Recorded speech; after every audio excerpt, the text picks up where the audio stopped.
Driving your Porsche on the track subjects your car to higher speeds, harder braking, and strong cornering forces.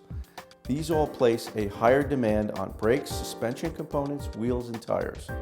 To help ensure your safety, your Porsche must be given a thorough technical inspection before driving at a driver's education event.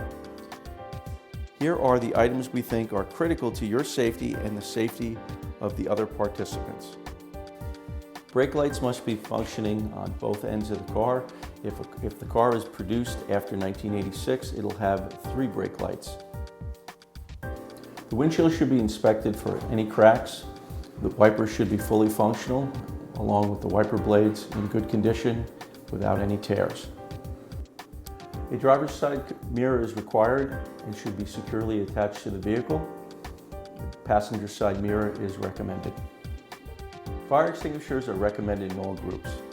They must be within arm's reach of the driver and securely mounted to metal.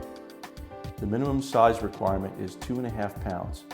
The fire extinguisher should be BC or ABC rated.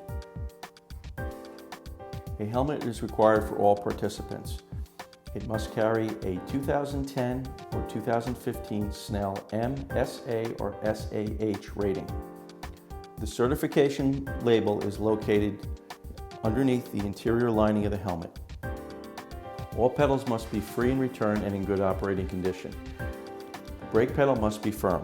It is also required to remove the driver's side floor mat before entering the track. Non-factory belts must be securely mounted to the body of the vehicle. These belts must meet current FIA and SFI specifications. When installing these belts, it is imperative to follow the manufacturer's installation guidelines.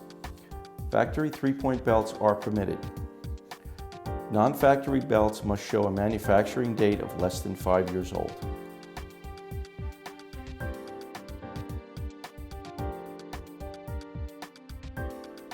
All open cars will require roll bars. Drivers of all open cars, including Boxsters, will be subject to the broomstick test. The deployable roll bar in newer cabriolets is only permitted on certain tracks. Roll bars must be covered with closed cell foam padding in any place where a helmet could come in contact with the bar. Open cars also require arm restraints. Brakes must be bled prior to each track event.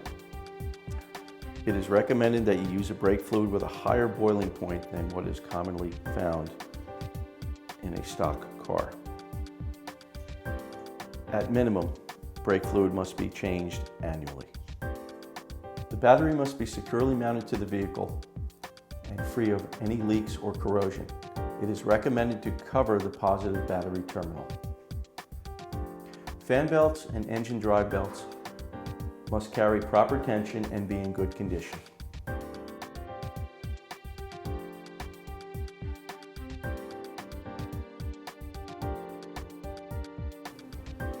Inspect the general condition of the engine.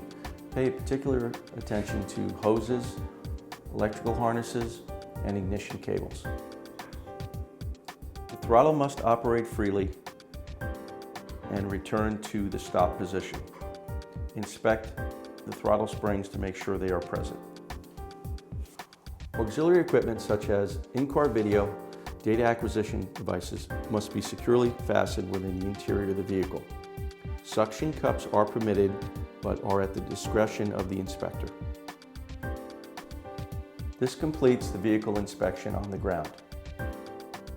The remaining vehicle inspection will be performed on a lift.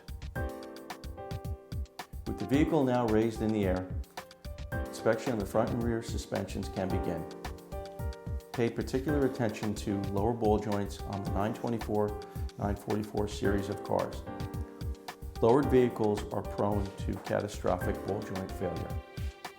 A simple check of the wheel bearings can be accomplished by grabbing the wheel at 12 and 6 o'clock.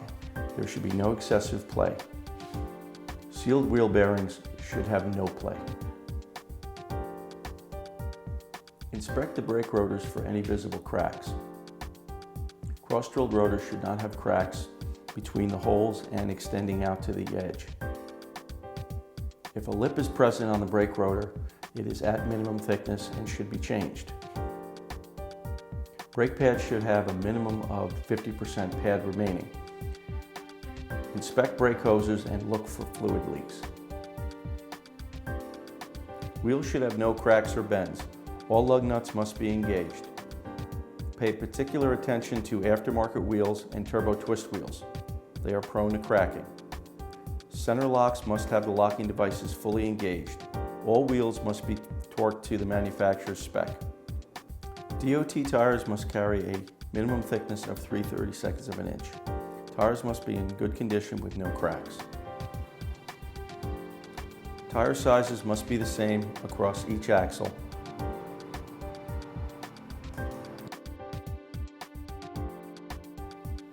Inspect the entire underside of the vehicle for any and all leaks, including coolant, engine oil, fuel, and power steering. In addition, also inspect any visible lines. Exhaust systems must be securely fastened and in acceptable condition. Each track has its own noise decibel rating. It is recommended to check prior to attending the event. Inspect all the rear suspension attachment points, including the sway bar. Pay particular attention to the axle shaft mounting bolts. They will come loose.